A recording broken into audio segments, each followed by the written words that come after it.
একসময় বাংলাদেশের ব্যাংকিং সেক্টরে উজ্জ্বল নক্ষত্র ছিল ইসলামী ব্যাংক। প্রথম প্রজন্মের এই ব্যাংকটির মাধ্যমেই বাংলাদেশে ইসলামী ব্যাংকিং ব্যবস্থার হাতেখড়ি ঘটে। দেশের সিংহভাগ মানুষ মুসলিম ধর্মাবলম্বী হওয়ায় এই ব্যাংকটির প্রতি মানুষের একটি আস্থার জায়গা ছিল। সেই আস্থা এবং বিশ্বাসকে পুঁজি করে ইসলামী ব্যাংক বাংলাদেশের ব্যাংকিং সেক্টরে প্রথম অবস্থানে চলে আসে। একটা সময় ছিল মোট ডিপোজিট এবং প্রফিটের দিক থেকে চিন্তা করলে ইসলামী ব্যাংকের ধারে কাছেও কেউ ছিল না। এই ব্যাংকটির মালিকানায় ছিল বাংলাদেশের জামাত ইসলামী নামে একটি রাজনৈতিক সংগঠনের নেতাকর্মীরা। কিন্তু 2009 সালে বিপুল সংখ্যাগরিষ্ঠতা নিয়ে বাংলাদেশ আওয়ামী লীগ ক্ষমতায় আসার পরে এই ব্যাংকটির উপর নজর পড়ে সরকারের, এবং সরকার সমর্থিত একটি ব্যবসায়িক গ্রুপ এই ব্যাংকটির শেয়ার অধিগ্রহণের মাধ্যমে শেয়ারটি দখল করে নিয়ে যায়, এবং সেই থেকে শুরু হয় ইসলামী ব্যাংকের অনিয়ম এবং দুর্নীতির চর্চা, যা বর্তমানে ব্যাংকটিকে একটি নাজুক পরিস্থিতির সম্মুখীন করে দাঁড় করিয়েছে।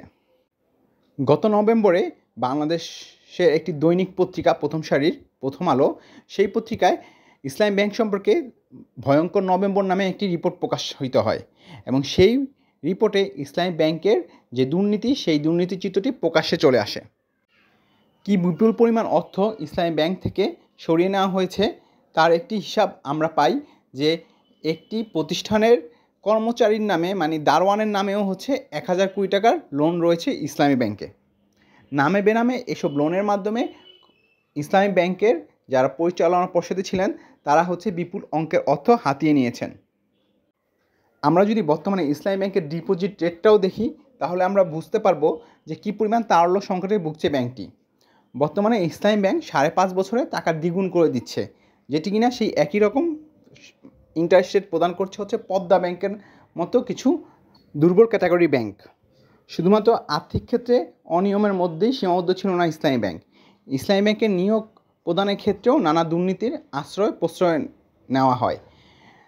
বলা আছে, ইসলামী ব্যাংকের নিয়োগ প্রদানের ক্ষেত্রে ওই শিল্পগোষ্ঠীর প্রভাব ছিল একচ্ছত্র, এবং সেই প্রভাব খাটিয়ে তারা তাদের নিজস্ব লোকদেরকে ইসলামী ব্যাংকে রিক্রুট করে।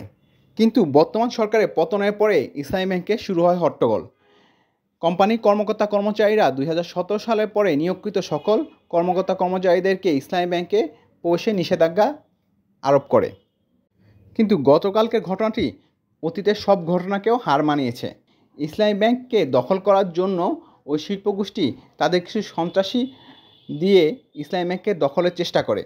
এই সময় দখলে নেওয়ার সময় 6 জন কর্মকর্তা কর্মচারী ইসলামী ব্যাংকের গুলিবিদ্ধ হয়, এবং তারা ইসলামী ব্যাংক হাসপাতালে চিকিৎসাধীন অবস্থায় রয়েছে, এবং পরবর্তীতে সকল কর্মকর্তা এবং কর্মচারীর প্রতিরোধের মুখে সন্ত্রাসীরা পালিয়ে যেতে সক্ষম হয়।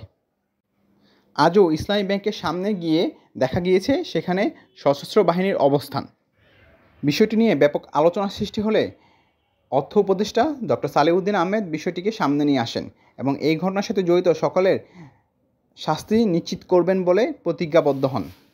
দেশের প্রথম সারি এই আর্থিক প্রতিষ্ঠানটির যে কোনো অস্থিরতা বাংলাদেশের ব্যাংকিং সেক্টরে সুদৃঢ় প্রভাব সৃষ্টি করবে বলে আমরা মনে করি। তাই ইসলামী ব্যাংকের শান্তি প্রতিষ্ঠা এবং এই ব্যাংককে দখলদার থেকে মুক্ত করা অতীব জরুরি বলে মনে করি। এই ঘটনাগুলো সঠিক তদন্ত করে দোষী ব্যক্তিদের শাস্তি প্রদানের মাধ্যমে ইসলামী ব্যাংককে তার বিনিয়োগকারীদের আস্থায় নিয়ে আসার জন্য জোর দাবি জানাচ্ছি। কারণ ব্যাংকিং সেক্টর বাংলাদেশের অর্থনীতির প্রাণ। এই সেক্টরে কোনো টালমাটাল অবস্থা তৈরি হলে সেটি বাংলাদেশের ইকোনমির জন্য খুব ভয়াবহ পরিস্থিতি তৈরি করবে। ধন্যবাদ সবাইকে।